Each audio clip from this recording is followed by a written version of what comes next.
то оғози бозиҳои олимпии тобистона 10 рӯзи дигар боқӣ монда ҳайати мунтахаби Тоҷикистон низ маълум шуд.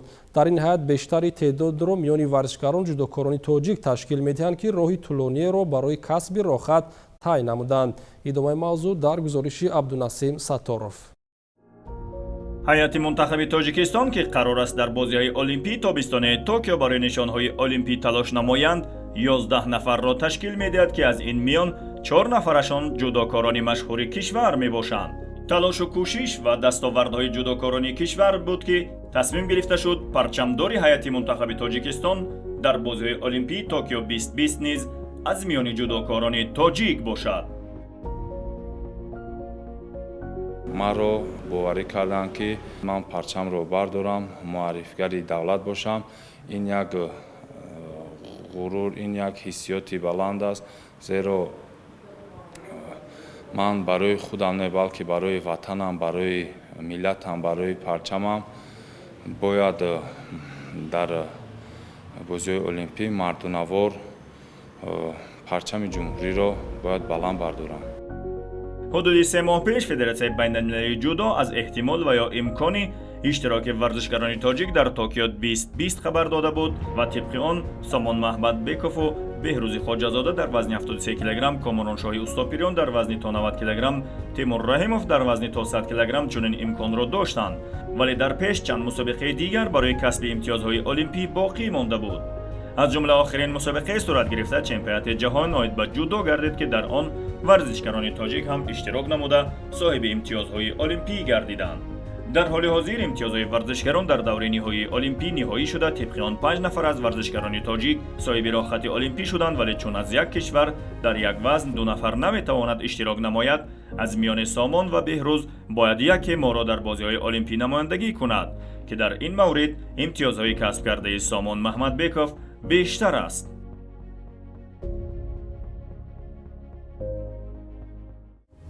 ҳамон тавре ки интизор мерафт, ҳамчунин Акмал Муродов, Комароншоҳи Устопирён ва Теймур Раҳимов низ бо таваҷҷӯҳ ба натиҷаҳои касб кардаашон дар мусобиқаҳои байналмилалӣ ва ҷаҳонӣ соҳиби рохат шуданд, ки чунин натиҷа дар ҷудои кишвар собиқа надошт ва он ҳам дар замоне ки саросари ҷаҳонро мушкилоти пандемия фаро гирифта буданд.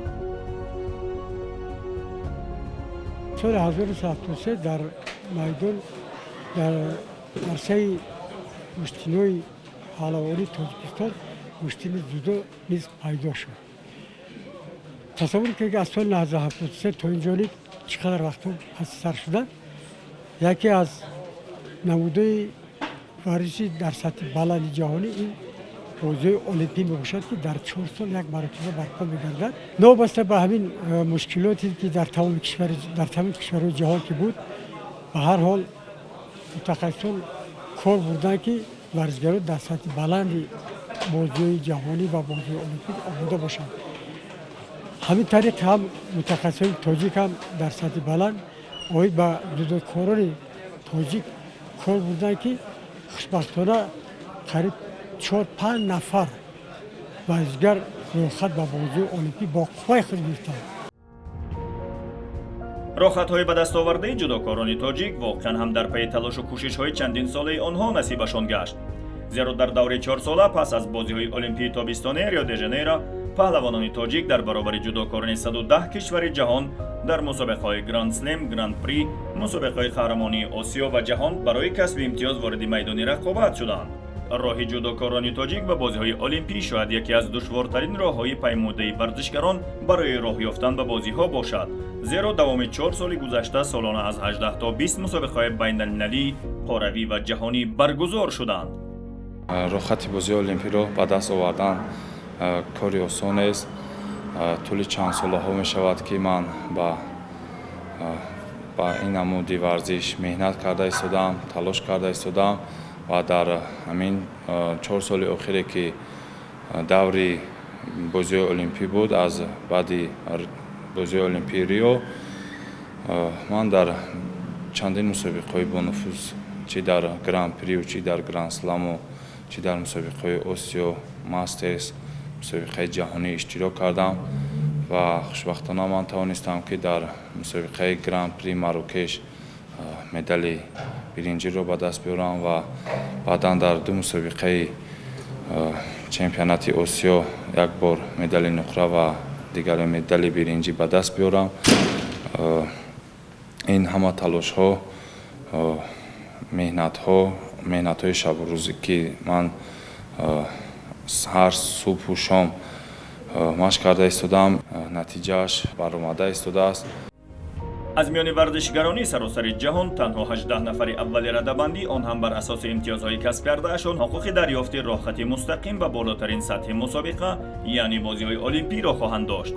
ҳатто квотаҳо низ туҳфа нестанд, балки ба соҳибони бештарин имтиёзҳо дар минтақаҳои гуногуни ҷаҳон ихтисос меёбанд. афзун бар ин даври олимпӣ ҳам дар риштаи ҷудо фарқ дорад, зеро ин давр ба ду қисм тақсим шуда пас аз гузашти 2 соли аввал 50% имтиёзҳои касбкардаи варзишгарон бекор карда мешаванд ва танҳо сипас имтиёзҳои ба дастовардаи ҷудокорон 100% дар назар гирифта мешавад.